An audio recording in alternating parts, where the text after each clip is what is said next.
Imagine learning that your husband is having an affair with a much younger woman.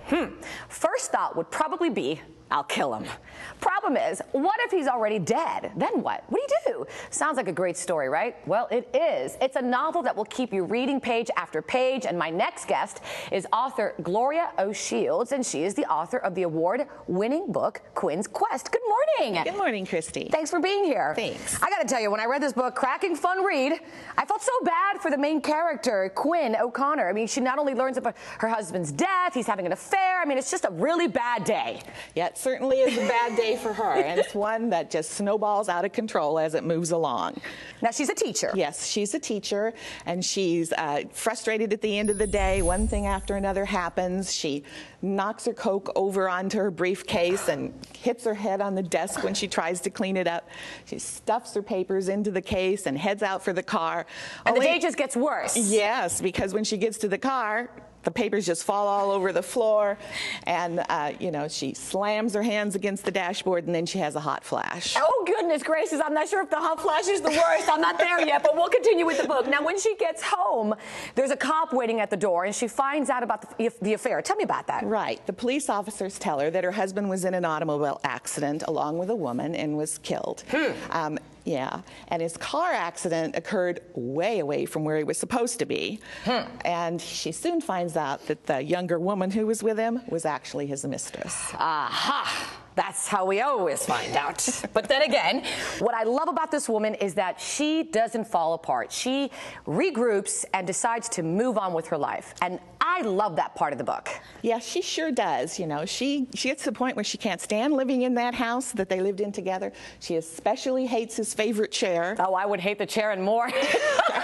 And so she pulls up and moves herself to New Mexico to start a new life. And I love also that she starts a new life and she wants to meet somebody, and she has her eye on some razzle-dazzle kind of actor. Yeah, she does. His name is Sam Maxwell, and she tries to meet him by becoming an extra in a movie that he's making, only to, when she finally sees him, fall into a vat of ice-cold water, and then she is kicked off the set, so she never did get a chance to meet him. You know, she just stumbles and falls, but you know, we can go on for hours about the book, but one message I really got that I could relate to is that Quinn was willing to take chances in her life, and I love that message. Yeah, this is a very important message, I think. One of my favorite quotations is from the writer Frank Scully, and he said, you know, why not go out on a limb? Isn't that where all the fruit is at? Absolutely. And that was sort of Quinn's philosophy, I think. And another message I got from the book, because it's a great read, is that, you know, finding happiness is really up to us. Not up to anybody else. That's right, you know, and that doesn't mean that we should cherish people in our lives any less. Correct. But life can change in an instant, just like Quinn's did. And so we need to understand ourselves, how we feel about ourselves and our environment in order to really be happy and feel self-fulfilled. And would you agree that throughout the book, she just, again, just falls and there's problems and she stumbles, yet she really laughs a lot, and that's me. I'll laugh at anything I do, whether it's embarrassing or not, or if it was a mistake, I'm always laughing. Yeah, you know, laughter can get you through a lot of things. You know, once I was wearing this dress that buttoned down the back, and I accidentally caught it on a chair, and whoosh, the dress opened up completely, and thank goodness I was wearing a slip. Oh, thank gosh for those slips. But I was so embarrassed when it happened, and I didn't think it was very funny. But later, I realized, you know, it really was pretty funny if you were watching. And there's a lot of research that shows that laughter is really good for us. Oh, it's the best medicine in my book.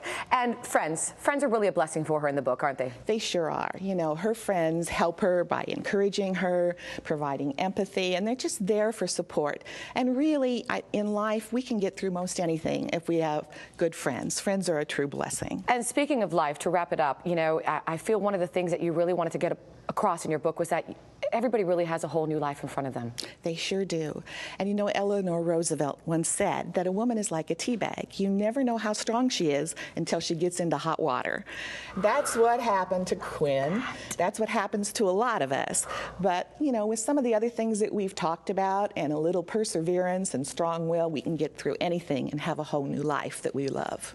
I am definitely Quinn. Thank you so much, Gloria. This has been a blast. Thanks, Christy. I really appreciate it. And if you'd like to read the book, it's called Quinn's Quest by Gloria Shields. You just go to the website, gloriashields.com. I love that. I'm like a tea bag.